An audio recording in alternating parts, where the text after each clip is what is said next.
ele tá mandando um recado bem claro. Foda-se vocês, vamos pra briga, vamos pra guerra. Eu quero ver o circo pegar fogo. Não tem outra explicação. Ou seja, olhando para tudo isso, o que você vê? Você vê ilegalidade, forçação de barra, violação da lei, violação de todo o entendimento de séculos de pessoas que estudam esse assunto, descrevem esse assunto, violação de tudo aquilo que se avançou na história da humanidade sobre o que é um direito penal e um processo penal democrático, tudo para derrotar o Bolsonaro, para derrotar o bolsonarismo, para jogar o Bolsonaro numa prisão, para jogar a chave fora. O que a gente vê hoje é uma chacina de bolsonaristas. Sejam bem-vindos, o meu nome é Bruno, deixe o seu like e inscreva-se no canal.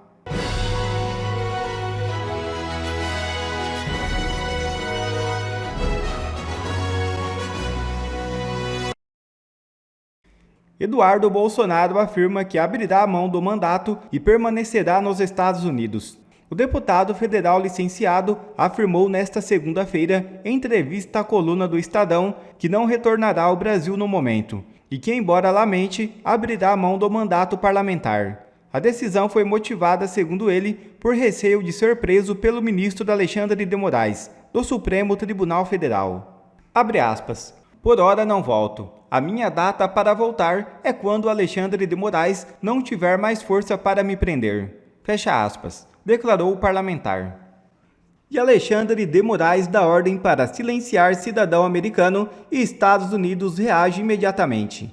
É isso mesmo, Moraes ultrapassou todos os limites. O ministro emitiu uma ordem de censura ao Rumble para silenciar um cidadão americano que vive nos Estados Unidos. Vejam o vídeo. Dezenas de países ao longo dos últimos meses sofreram novas tarifas com o governo Donald Trump. Isso é algo que ele dizia durante a campanha que iria fazer. Mas nenhum país reagiu de forma tão vergonhosa quanto o Brasil.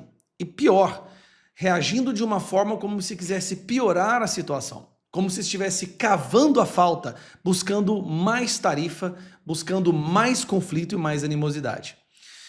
Alexandre de Moraes, no caso do Brasil em específico, é uma das poucas figuras que não fazem parte do governo, da política, que está incluído na justificativa das tarifas. Um judiciário, um ministro da Suprema Corte estando incluído na justificativa. Obviamente, todo mundo já sabe, decisões autoritárias, perseguição contra a direita, julgamentos absurdamente teatrais para prender pessoas que ele não gosta, e censura contra empresas americanas e cidadãos americanos. Esta última parte é a parte chave que eu quero fazer nesse vídeo. Um dos motivos do Brasil estar sofrendo uma tarifa de 50% é porque Alexandre de Moraes, com decisões absurdamente contrárias à nossa Constituição e ao devido processo legal, impôs censura a cidadãos americanos em território americano, publicando numa rede social americana, dentre essas, umas que nem sequer têm sede no Brasil, como é o caso da Rumble. Parece que para cavar a falta, hoje, Alexandre de Moraes tomou uma outra decisão, todo mundo já acompanhou, de bloquear a conta do Rodrigo Constantino, um jornalista brasileiro que mora nos Estados Unidos, que é cidadão americano, bloquear a conta dele no Rumble, uma conta que ele não usa desde 2023, sendo que o advogado da Rumble é o advogado do Donald Trump, no caso. E aí o advogado do Trump dá essa entrevista, onde ele desenha por que o Moraes também é responsável pelo que está acontecendo no Brasil. Martin, muito obrigada. Por favor. Posso esclarecer só um ponto aí Por que favor. foi muito importante que você mencionou? Você mencionou no final que no Brasil é uma defesa às instituições. E eu quero fazer uma pergunta para vocês. Como que uma defesa às instituições se não temos nenhum outro juiz brasileiro que fica violando o Tratado Bilateral Estados Unidos-Brasil de assistência legal mútua? Todos os outros juízes estão respeitando os protocolos, estão respeitando a lei. Não tem outro ministro do Supremo que está violando a lei americana deliberadamente da forma sistemática que o ministro Alexandre de Moraes está fazendo. Então, é muito importante nesse momento tão sensível refletir se o Brasil todo está defendendo uma estratégia de ataque deliberado que é indefensível, porque se for defensivo, eles teriam já aparecido lá no processo da Flórida 6 meses atrás. Verdade. Até hoje ele não se defendeu no processo, porque ele sabe que é indefensível. Mas não tem como defender isso. Então, a relação bilateral acho que está num momento super sensível, mas aqui não tem ataque nenhum a nenhuma instituição brasileira. aqui tem as ações de um juiz que está atuando totalmente fora do marco da lei, totalmente fora do que permitem os tratados bilaterais e contrariando o que o governo brasileiro mesmo tem discutido com o governo dos Estados Unidos em privado. Né? Acho que tem certas comunicações ao respeito que foram mencionadas na mídia. Mas o governo brasileiro, em privado, tem reforçado que, obviamente, o Brasil vai respeitar a lei, vai respeitar os tratados e não vai fazer exatamente o que o ministro Alexandre de Moraes fez na sexta-noite. Então, a pergunta é, por que ele está fazendo isso deliberadamente? Esta é realmente a pergunta. Ele está tentando cavar um conflito com os Estados Unidos. Porque é como jogar uma granada no meio de uma crise. E para quê? Para tentar bloquear uma conta sobre uma plataforma que já está bloqueada de um conteúdo que... Esse é detalhe, o Rumble já está bloqueado no Brasil. Por que ele está bloqueando uma conta numa rede que já é bloqueada? Foi feito antes de dezembro de 2023. É uma loucura tão grande que eu realmente penso que vocês, como a mídia, têm uma responsabilidade de falar claramente, isso aqui não é um ataque às instituições brasileiras, tá? São as ações de uma pessoa que está atuando, contrariando o que é a lei e o tratado bilateral entre os Estados Unidos e o Brasil. E é uma pessoa que continua mandando os ataques para os Estados Unidos de uma forma totalmente desnecessária, porque tem a diplomacia brasileira atuando hoje, o presidente Lula tentando lidar com a situação e gratuitamente, eu acho, encaminhando uma ordem de censura nova sobre coisas de 2023, nesse momento tão sensível, só pode ser deliberado. Isso aqui que o advogado do Trump está falando, eu vou reduzir. No momento de extrema convulsão diplomática entre Brasil e Estados Unidos, um dos motivos dessa convulsão é por causa de decisões ilegais a empresas americanas, ao desrespeito à soberania americana, por ordens do Alexandre de Moraes. Neste momento em que todos deveriam sentar à mesa e conversar como adultos, Alexandre de Moraes repete a mesma coisa que causou tudo isso, por um motivo absurdamente surreal. Banir uma conta numa rede social que já está banida. O Rumble já é banido no Brasil. O Alexandre de Moraes mandou banir a conta do Constantino numa conta que já é banida. Ele está mandando um recado bem claro. Foda-se vocês, vamos para briga, vamos para guerra. Eu quero ver o circo pegar fogo. Não tem outra explicação. Cara, é surreal o que está acontecendo. Parece que ninguém é adulto mais nessa situação. Ninguém quer agir como adulto. Mauro Cid abre o bico e Bolsonaro comemora. Está confirmado. Felipe Martins foi preso ilegalmente. É isso mesmo. Durante sessão no Supremo Tribunal Federal nesta segunda-feira, o ex-ajudante de ordens de Jair Bolsonaro, Mauro Cid, finalmente resolveu falar a verdade. Cid afirmou com todas as letras que Felipe Martins não viajou aos Estados Unidos com Bolsonaro. O ex-presidente comemorou em suas redes sociais. Abre aspas. Está confirmado. Felipe Martins foi preso ilegalmente por uma viagem que ele não fez e que até o próprio coronel delator agora confirma que jamais ocorreu. Essa é uma das páginas mais vergonhosas desse processo. Preso ilegalmente por mais de 6 meses, pressionado a delatar mentiras ou dizer algo que pudesse implicar Jair Bolsonaro. O que será feito agora que se comprova pela milésima vez que essa viagem jamais existiu e que a prisão do Felipe Martins foi um claro desvio de finalidade? Fecha aspas. Questionou Bolsonaro. As alegações finais são um momento do processo em que as partes vão fazer uma análise geral do processo, uma espécie de dossiê dizendo o que elas entendem que tem que acontecer, como que o juiz tem que julgar o caso. Então eles vão falar dos fatos, vão falar das provas, vão falar de questões legais, tanto preliminares como de mérito, ou seja, eventuais nulidades, eventuais procedimentos violados, como em relação às provas, se devem ser anuladas ou não devem ser anuladas, se deve existir uma condenação, uma absolvição, e depois das alegações finais, o juiz vai julgar. No caso, o juiz são os ministros, é o tribunal. Esse é o momento que a gente está num momento crucial. E eu fiquei pensando como que eu poderia melhor trazer para você esse momento, o conteúdo desse momento. E eu talvez a melhor forma de eu expressar o que eu acho que deveria acontecer seria dizer o que eu falaria se eu estivesse lá nas alegações finais nesse processo. E quer estivesse como defesa, quer estivesse como Ministério Público, o Ministério Público não tem um compromisso com a acusação ou com a condenação. O Ministério Público, o dever ético dele, tem um compromisso com a verdade e com a justiça. E ele deveria reconhecer a verdade aí e aplicar justiça sobre ela. E o que é verdade e aplicar justiça sobre ela? Tem uma série de questões procedimentais absolutamente violadoras da lei que foram praticadas nesse processo. Inquéritos instaurados de ofício, sigilos nas investigações, sigilo na cariação, falta de acesso pelas defesas a todas as provas, indeferimento da oitiva de testemunhas. Para além disso, os réus, sem foro privilegiado, estão sendo processados lá, com uma mudança direcionada, muito assim, conveniente, sobre o entendimento do próprio Supremo sobre foro privilegiado. Esse caso não deveria estar sendo julgado no Supremo.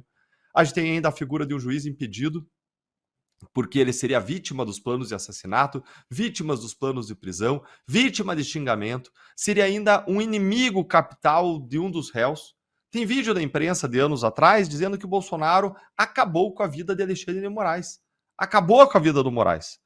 E que ele não pode mais sair na rua, que ele não pode mais ir para academia, que ele não pode mais ir para o clube na frente da casa dele.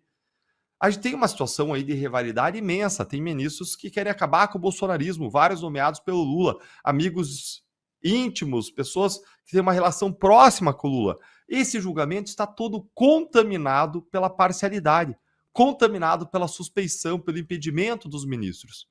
E impedimento afasta a existência do processo. Ou seja, se o juiz vai lá e dá uma sentença, é como se não tivesse dado. De tão grave que é o impedimento de um juiz. Impedimento é causa de impeachment de ministro do Supremo. Foro privilegiado é causa de nulidade absoluta, falta de foro privilegiado no caso. Ou seja, derruba todo o caso e não pode nem salvar nada. Para além de tudo isso, a gente tem um crime de 8 de janeiro, um crime de golpe de Estado, um golpe online, né, do Bolsonaro, feito pela internet, porque eu não estava no Brasil, sem tanques, sem armas, que caracteriza aquilo que o Código Penal chama de crime impossível, pela ineficácia absoluta do meio empregado. Se você quer matar alguém envenenado, mas você dá água para a pessoa não responde pelo crime, porque a pessoa não vai morrer. Então você não vai responder pelo crime de assassinato por meio de entrega de uma água, porque a água não é veneno. Então se você emprega em meios ineficazes para dar um golpe de Estado, pichar uma estátua com batom, quebra-quebra, etc., num dia em que todas as autoridades estavam de folga, ninguém foi preso, ninguém foi ameaçado, não tinha uma arma. Não tem como você processar esse crime, isso é um crime impossível. Vamos avançar. Se fosse possível, se você for olhar essas pessoas que estão sendo acusadas, não existe vínculo delas com 8 de janeiro. Não existe vínculo de Bolsonaro com 8 de janeiro. Não existe uma prova desse vínculo. E o 8 de janeiro é absolutamente essencial para condenar as pessoas que estão sendo acusadas por crimes graves. Porque esses crimes graves de que essas pessoas estão sendo acusadas exigem violência ou grave ameaça que não existe em outra ocasião que não seja o 8 de janeiro. Esses crimes, como eles estão previstos no Código Penal, o crime de abolição violenta do Estado Democrático de Direito, o crime de golpe de Estado, são crimes que só podem ser iniciadas a sua execução mediante violência ou grave ameaça. É um crime que a gente chama em direito penal de crime de conduta vinculada, crime de meio vinculado, porque o Código Penal estabelece não só o resultado, mas estabelece o meio pelo qual esse resultado tem que ser alcançado. Então, quando você não tem o 8 de janeiro como parte como algo em que os réus participaram, você simplesmente não tem prova de que eles tenham feito nenhum tipo de golpe de Estado, nem abolição violenta do Estado Democrático de Direito. Não tem como condenar essas pessoas. Sinto muito para quem não gosta das cogitações, das conversas que eles tiveram, para quem acha que é moral, não importa, não é legal. Essas pessoas não podem ser condenadas. Quem diz isso não é Deltan, é a lei. É todo um corpo de doutrina do que os autores, os estudiosos escreveram sobre isso ao longo de século, mais de século de direito penal, de processo penal democrático. Se você for avançar, Ah, mas teve conversa daqui, teve conversa dali, tem minuta de golpe. Não importa, porque esses séculos de avanço do direito penal democrático, eles dizem o seguinte: se você cogitar matar sua sogra, se você pegar uma faca para matar sua sogra, você não responde por esse crime, a não ser que você efetivamente vá lá e tente matar sua sogra. Isso só acontece quando você começa a executar o crime como ele é descrito no Código Penal. E o crime como é descrito no Código Penal, o crime de golpe, o crime de abolição violenta do Estado Democrático de Direito, exige violência ou grave ameaça que não aconteceram. Então nós não temos execução. Só tem cogitação e preparação que pela nossa lei são impuníveis. Mas, se você quisesse cogitar que teve algum ato de execução, teve aí uma desistência voluntária, um arrependimento eficaz previstos lá no Código Penal que derrubam igualmente os crimes. E aí você vai para as provas, para analisar, tá bom, vamos olhar as provas. Você tem uma série de problemas probatórios. Você tem o Mauro Cid, que você tem dois grandes problemas aí. Um problema de validade, de ato ilícito do Estado, porque ele ficou preso meses sem acusação criminal, assim como o Felipe Martins. Então você tem um questionamento muito sério de falta de voluntariedade. Aí você soma com os dois vazamentos de áudios dele, em que ele mostra que efetivamente ele não estava fazendo o negócio de modo voluntário. Ele fala, estão botando palavra na boca dele. Isso derruba a validade da prova. E aí derruba tudo que foi feito com base nessa prova. Buscas e apreensões e outras provas colhidas e por aí vai. Fora esse problema da validade do depoimento do Mauro Cid, que é essencial para a acusação, você ainda tem um problema de força probatória, porque ele se desdiz. Como que você vai tomar isso em consideração? E várias acusações ali dependem essencialmente da palavra dele. Ou seja, olhando para tudo isso, o que você vê? Você vê ilegalidade, forçação de barra, violação da lei, violação de todo o entendimento de séculos de pessoas que estudam esse assunto, descrevem esse assunto, violação de tudo aquilo que se avançou na história da humanidade sobre o que é um direito penal e um processo penal democrático, tudo para derrotar o Bolsonaro, para derrotar o bolsonarismo, para jogar o Bolsonaro numa prisão, para jogar a chave fora. O que a gente vê hoje é uma chacina de bolsonaristas. Essa é a realidade. Goste ou não, não importa. São pessoas que têm direitos previstos na Constituição. E essas pessoas vão praticar isso? São as mesmas pessoas que criticavam a Lava Jato. Que diziam que a Lava Jato praticava abusos. Gente, se a Lava Jato praticou um abusinho desse tamanho, que não praticou, tenho toda a razão para defender que não praticou, para explicar que não praticou. Mas se praticou, o que o STF fez foi 1 milhão de vezes pior. E aí essas pessoas vão engolir o camelo. Elas coavam o que elas dizem ser uma agulha. E agora elas vão engolir um camelo. Elas apontavam uma cisco no olho da Lava Jato. E elas têm uma floresta amazônica nos seus próprios olhos. O que mostra que esse processo é um processo direcionado. Que tem sim começo, meio e fim, mas todos conduzidos com um final pré-determinado. É uma conta de chegada para derrotar politicamente uma ala do espectro ideológico brasileiro, que se chama bolsonarismo, da qual os ministros do STF, ao longo de uma escalada de conflitos, se fizeram como inimigos e de cuja derrota eles dependem para sua própria sobrevivência, é uma questão pessoal para eles. A sobrevivência dos ministros do STF, inclusive política, deles não sofrerem impeachment, depende da derrota do bolsonarismo. É uma questão pessoal, é uma questão de sobrevivência pessoal, política, é uma questão deles não serem retaliados no futuro, é uma questão deles não serem condenados pelos abusos. Por isso que a conta é de chegada e a condenação já está dada. Está dada. E um procurador-geral da República como o Goneco foi escolhido por indicação já, com consultas prévias sobre esse tema, sobre o que ele achava de tudo isso, consultas prévias do próprio Gilmar Mendes, do Alexandre de Moraes, ele não vai enfrentar essa narrativa suprema que é imposta e que é imposta com uma força que faz o Mauro Cid se curvar e dizer o que vocês querem que eu diga. É uma narrativa estabelecida de que eles dependem para sua própria sobrevivência.